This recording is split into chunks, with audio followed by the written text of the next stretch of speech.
श्री शिवाय नमस्तुभ्यम। हर हर महादेव। 24 मार्च मध्य प्रदेश के धार जिले के बदनावर के पास कोटेश्वर में गुरुजी पंडित प्रदीप मिश्रा जी के द्वारा वाचे जा रही पंचपुष्प शिव महापुराण कथा के पहले दिन की कथा को हम आज बताने वाले हैं।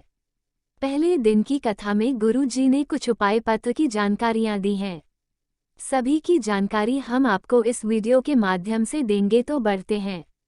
पहले दिन की कथा के पहले जानकारी की ओर। कोटेश्वर बदनावर की कथा शुरू होते ही गुरुजी ने बताया, यहाँ पर एक नाग देवता है जो कथा की शुरुआत के पहले से यहाँ आकर बैठ गए हैं और सभी उनके दर्शन महादेव के रूप में कर रहे हैं।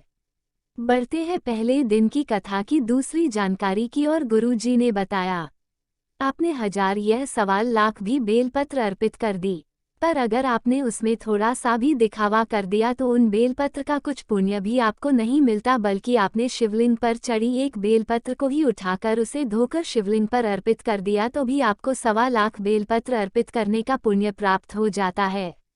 बस आपकी पूजा में दिखावा नहीं होना चाहिए, छल नहीं होना चाहिए। बढ़ते हैं पहले दिन की कथा की तीसरी जानकारी की ओर। गुरुजी ने बताया, तुलसी का दल, गंगाजल, कमल का पुष्प, बेलपत्र, यह 4 चीजें कभी बासी नहीं होती। गंगा का जल कई वर्षों तक बासी नहीं होता। कमल पुष्प अगर भगवान शिव को समर्पित करते हैं तो वह 5 दिनों तक बासी नहीं होता। उसी तरह भगवान का नाम, क्या भगवान का भजन कभी बासी नहीं होता। जब भी आप भजन करोगे, भगवान का नाम जाप करोगे तो वह नया ही लगेगा। बढ़ते हैं पहले दिन की कथा की चौथी जानकारी की ओर। गुरुजी ने बताया, आप पुष्प को बिना नहाए तोड़ सकते हैं, प्राप्त कर सकते हैं और पुष्प को तोड़ने के बाद स्नान करके आप उसको भगवान को अर्पित कर सकते हैं। और एक बात का भी ध्यान रखिए, पुष्प को आपको धोना नहीं है, खुशबू को धोने की जरूरत नहीं होती है। आप तोड़े हुए कुछ पुष्प भगवान को अर्पित कर सकते हैं और पुष्प कभी भी आपको किसी दूसरे के यहाँ से बिना पूछे नहीं तोड़ना चाहिए। आप अपने घर के या दूसरे के यहाँ से ले भी रहे हैं तो पूछ कर ले, भगवान को अर्पित करें, तभी आपके अटके हुए कार्य भी पूर्ण होना शुरू हो जाते हैं। जब आप यदि किसी के घर से पुष्प तोड़ते हैं तो उनसे पूछकर ही तोड़े, बिना पूछे आपको पुष्प लेकर भगवान को समर्पित नहीं करना है। बढ़ते हैं पहले दिन की कथा की पांचवी जानकारी की ओर। गुरुजी ने कहा, पंच पर शिव महापुराण कथा की 2 बातें आपको अपने जीवन में उतार कर रख लेना है। अगर आप जीवन में कोई बड़ा रोग नहीं चाहते हो, अपने मुख को जीवन भर शुद्ध चाहते हो, या फिर जीवन भर अपने मुख में कोई बड़ी बीमारी नहीं चाहते हो, तो आपको 2 बातें याद रखना है। पहली, भगवान के निर्वालिया, जो भगवान पर पुष्प, बेलपत्र आदि चीजें चढ़ती है, उस निर्वालीय को कभी भी आपको लागना नहीं है, न ही पांव से स्पर्श हो पाए, इसका आपको ध्यान रखना है।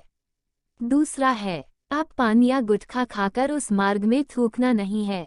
जिस मार्ग से कोई भगवान के द्वार जा रहा हो, शिव को जल चढ़ाने जा रहा हो, पूजन करने जा रहा हो, ऐसा करने से वह जितनी बार आपकी थूक को लांघते हुए जाता है, उतना अधिक कष्ट, उतना अधिक रोग आपके शरीर में बढ़ता चला जाता है। बढ़ते हैं पहले दिन की कथा के छठवीं जानकारी की ओर। निर्वाले 2 चीजों में कार्य कर जाता है, एक तो आपके रोग के लिए, दूसरा अपने कार्य की सफलता के लिए। जैसे कभी कोई बीमारी होने पर हम शंकर पर चढ़ी बेलपत्र को लाते हैं तो वो औषधि का कार्य करती है, और उसी निर्वाले ले को मंदिर में साफ करने से, विसर्जन करने पर हमें कार्य में सफलता प्राप्त होती है। यदि आप कार्य में सफलता चाहते हैं तो मंदिर में जो निर्वालीय पड़ा होता है, उस निर्वालीय को आप विसर्जन जरूर कीजिए। बढ़ते हैं पहले दिन की कथा के 7वीं जानकारी की ओर। गुरुजी ने एक विशेष उपाय बताया है, जिनके कुएं में, बोर में या किसी स्थान पर पानी नहीं हो, पानी की कमी हो, आपको एक आसान उपाय करना है। उस स्थान के आसपास आपको बेलपत्र का पौधा लगाना शुरू कर देना है। मेरा शिव बेलपत्र रूपी शक्ति से मिलने जरूर आएगा और अपने साथ गंगा भी लाएगा और आपके पानी की समस्या दूर हो जाएगी। बढ़ते हैं पहले दिन की कथा के 8वीं जानकारी की ओर। गुरुजी ने बताया, गीता प्रास के शिव महापुराण के विदेशवा संहिता के पेज नंबर 75 को निकालना और उसमें पढ़ना। अगर कोई नारी, पुरुष, बुजुर्ग, युवान, बच्चा, स्त्री जिस मनोभाव से शिवलिंग का पूजन करती है, स्पर्श करती है, उसकी वो मनोरथ महादेव जरूर पूरी कर देते हैं। बढ़ते हैं नौवीं जानकारी की ओर से। पंचपुष्प शिव महापुराण में पहले दिन परिजात या हार श्रृंगार के पुष्प का वर्णन किया है, जो अभी आपको दिख रहा है। ये पुष्प सफेद रंग का होता है जिसके बीच में नारंगी सा कलर होता है, तो इससे संबंधित गुरुजी ने विशेष उपाय बताया है।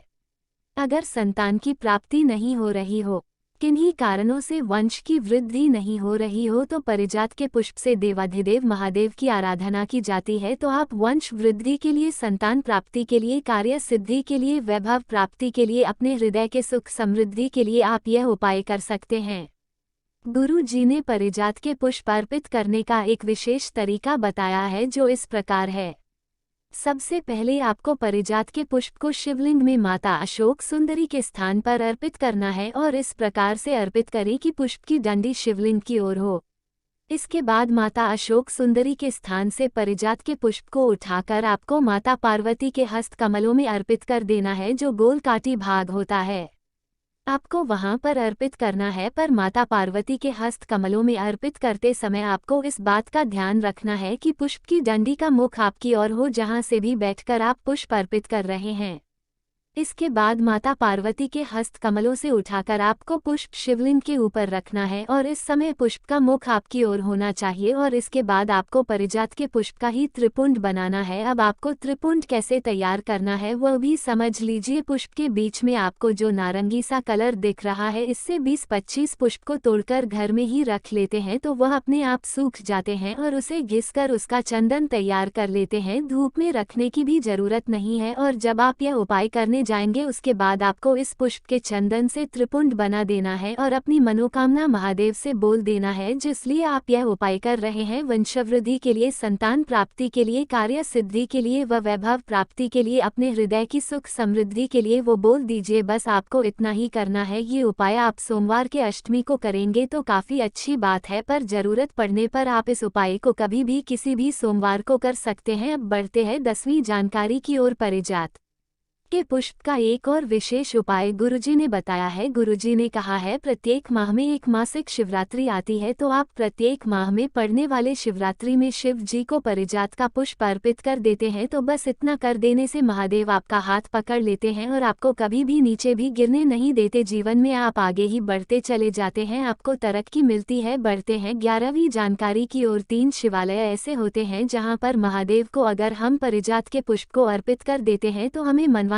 फल की प्राप्ति होती है। पहला, मां नर्मदा से निकला कंकड़ रूपी शंकर अर्थात नर्मदेश्वर शिवलिंग। दूसरा, एकांत ऐश्वर्य महादेव एकांत में बैठे होते हैं, जहां कोई नहीं जाता हो, वहां पर पुष्प अर्पित कर देने से आपको अदालत और कोर्ट केस में आपको सफलता प्राप्त होती है। और तीसरा है, जो मंदिर शिवालय नदी के तट पर हो, सरोवर के तट पर हो, कुंड के तट पर हो, बावड़ी के तट पर हो, कोई के तट पर, इस प्रकार से शिवलिंग को बहुत सिद्ध करने की आवश्यकता नहीं होती और ऐसी जगह पर भी परिजात का पुष्प अर्पित करके आप मनोवांछित फल की प्राप्ति कर सकते हैं। वीडियो में बताए गए सभी उपाय आप किसी भी सोमवार को कर सकते हैं, तो इस सोमवार को कोई भी उपाय करके आप अधिक से अधिक लाभ प्राप्त करें। और वीडियो में बताए गए उपायों से जुड़े प्रश्न आप कमेंट के जरिए पूछ सकते हैं।